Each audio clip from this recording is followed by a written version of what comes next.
everybody, welcome back to my channel, unless of course you're new here, in which case, hi, hello, my name is Ashley, and welcome to my random little corner of the internet. Today's going to be another book day, or booktube day, yeah, booktube day. And today I just kind of want to go over my TBR list for 2020. A TBR list, or my to be read list, is always really long, but I haven't made the time for myself to actually sit and read in a really long time. I think total I read 4 books last year, and that is insane for me. I have always been an avid reader. I've always been someone who just reads and reads and reads, and now I have 2 kids. That's not an excuse. That's not an excuse. But yeah, my books have gone from being books, 500 to 600 pages to I'm reading Dr. Seuss. My 7-year-old is getting a lot more into reading, and she's reading chapter books now, and now she sits quietly and reads, so mommy can sit quietly and read. So, some of these books are some books that I own, some I have not gotten my hands on yet, but I really want to. Mostly I'm just going to pop up the images here on the screen of what they are and kind of talk about them if I know a lot about them. Some I don't know a lot about. So most of these books aren't really like brand new books, but a lot of them I have been recommended through other booktubers, or they're rereads, or they're just something that I've seen and I need it in my life.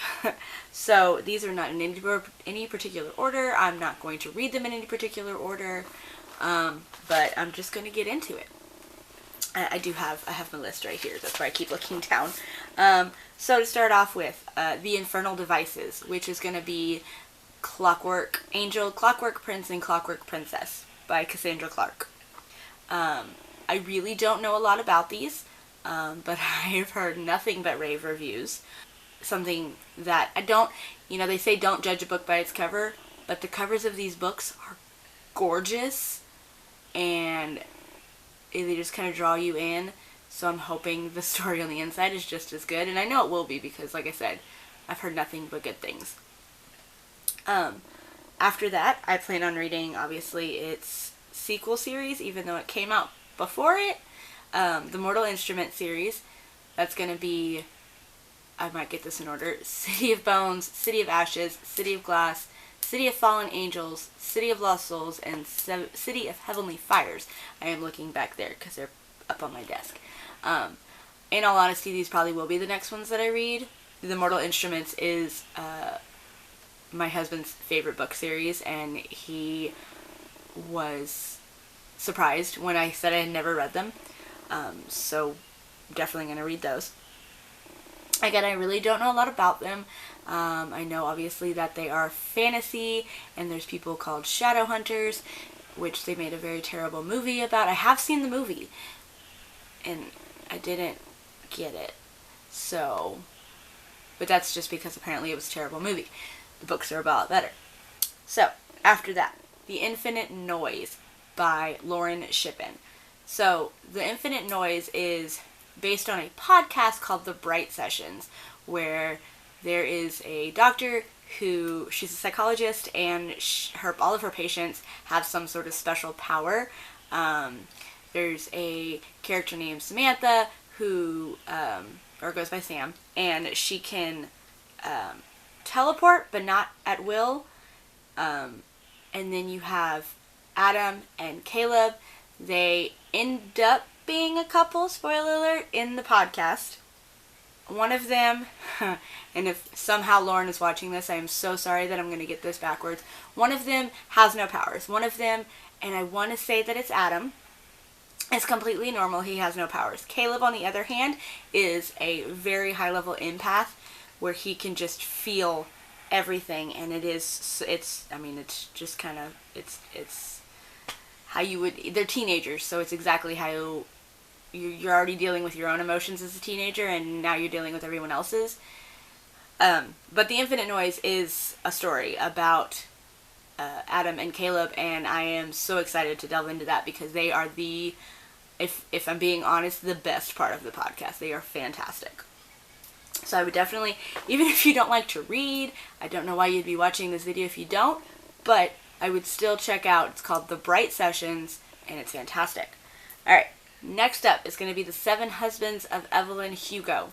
Again, I don't really know a lot about it. Woman named Evelyn Hugo, and she was married 7 times. I think the book is about, like, her being interviewed about them. All I know is that couple of my favorite booktubers have talked a lot about it and how much they loved it, and I respect their opinion, and I'm gonna give it a try. Lost in a Book. I do have that one right here. It says an enchanting original story, but it is based on Beauty and the Beast. I bought it a couple of years ago because I am obsessed with Beauty and the Beast. I just never have a chance to read it. I think I read like maybe the first 2 chapters, but I never finished it. So, the next one is going to be Conceal, Don't Feel, and that is a twisted tale. Disney has released all of these amazing books that are under the Twisted Tale series. I have read the first 3, I believe, when they first came out. There's one that's based on Aladdin that's called A Whole New World, and it's what if Jafar got the lamp instead of Aladdin, and how the story plays out that way. There's a Sleeping Beauty one of what if Sleeping Beauty never woke up. And then the other one I read is a Beauty and the Beast one. It's called Tale as Old as Time, and it's what if Belle's mother was the Enchantress. They're excellent. Conceal, Don't Feel is a Frozen one, obviously, and it's about what if Elsa and Anna never had a relationship and what goes on from there. So really, I want to read Conceal, Don't Feel, and any of the other ones that I've missed along the way after they released the Tale as Old as Time one. After that, I've got Mirror, Mirror. Again, it's one I do have here on my shelf, if I can get it off. Yeah, we're not even going to try that. There's something on top of it. It is by Gregory Maguire, and that is the same guy who wrote Wicked. So I didn't know he wrote anything other than the Wicked series, but Mirror, Mirror is obviously a retelling of Snow White, and I absolutely loved Wicked, so more than likely, I'm going to love Mirror, Mirror, but I'm going to give it a chance, and I'm excited about that one. Another one that the booktubers that I follow have raved about. Speaking of, I just keep saying these booktubers that I follow. The ones that I follow the most, and I've probably binge watched every episode, is Hannah over at Clockwork Reader and Brittany of Brittany the Bibliophile. Absolutely love their channels, and both of these ladies have talked about the book Down Among the Sticks and Bones. I don't know a lot about the story itself, but the way they talk about how it makes them feel when they read it, it's just, I gotta be a part of that. Another one, this one is going to be a reread, at least the first one will be, is A Daughter of Smoke and Bone. I did read that first one when it first came out, years ago. I think it was like a Kindle first look kind of thing, and I got it and I read it, and I remember loving it. Never realized that it came out with 2 more. So I definitely will be rereading Daughter of Smoke and Bone and reading the next 2. Other one that they rave about is The Raven Boys. Yeah, don't really know anything about them, but I'm gonna check them out. I am huge into sci-fi, fantasy, fairy tale retellings, obviously where my list is going.